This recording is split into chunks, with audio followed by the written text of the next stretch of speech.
First up on the show, on Sunday, the Israeli military stated it had completed another step in preparing for a possible war along its northern front, where it has been trading fire with Hezbollah. Tel Aviv and Hamas sent teams to Egypt for fresh talks on a potential ceasefire in the 6-month conflict meanwhile. Now, earlier, the military said it launched strikes on East Lebanon and hit Hezbollah infrastructure and sites after the Iranian-backed group drowned a drone. Hezbollah said it later fired dozens of Katyusha rockets that hit an air defense base in the Golan Heights in retaliation for the Israeli raids.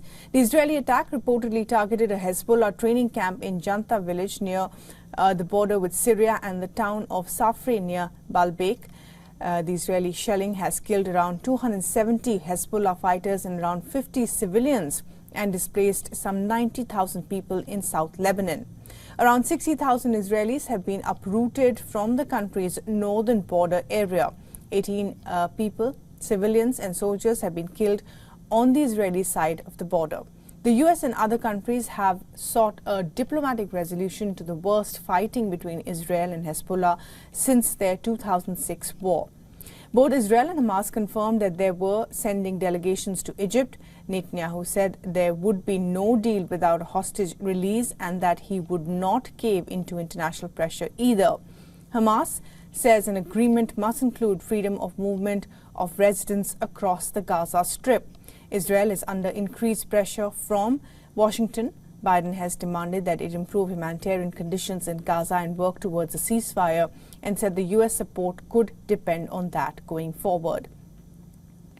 It was the first time Biden, a staunch supporter of Israel, has sought to use the U.S. backing to influence Israeli military behavior. Biden has also urged the leaders of Egypt and Qatar to pressure Hamas to agree to a ceasefire and hostage deal. Around 130 hostages are still being held in Gaza. Israel says an incursion into Rafah, near the border with Egypt, is needed to eliminate the Hamas. Anxious foreign powers have said it could exact an unacceptable toll on civilians, with more than 1 million people sheltering in Rafah. Israel says it will evacuate civilians before launching an incursion. Palestinian residents of the south of Khan Younis have said that they see Israeli forces leaving the center of the city and retreating to the eastern districts in the last 24 hours or so. Hamas ceased to function as a military organization throughout the Gaza Strip. The troops go out of Khan Younis and prepare for their follow-up missions.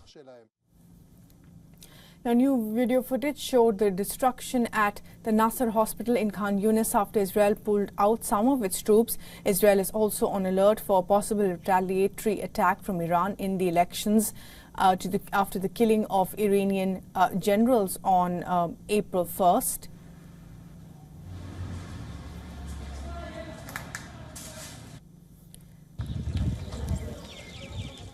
And the Israeli Chief of General Staff, the Herzi Halevi, has said that Israel knows how to deal with Iran offensively as well as defensively. He said, "We know how to act forcefully against Iran, both near and in the distant places.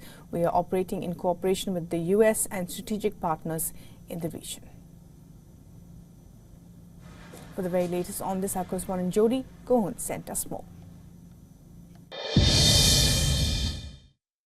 Yes, so by my assessment, I think this could mean one of 4 things. Firstly, Israel could be doing this as a way to bring a hostage release deal closer. Remember, Hamas have been demanding that Israel withdraw its troops from Gaza, and this could be a gesture to try to secure a deal. Secondly, it comes after the Biden administration, with the Democrats facing pressure at home with the elections coming up. They asked Netanyahu not to carry out a ground operation in Rafah, but to do targeted raids against Hamas instead, like they do in the West Bank. So this could mean that a ground operation is off, at least for the time being.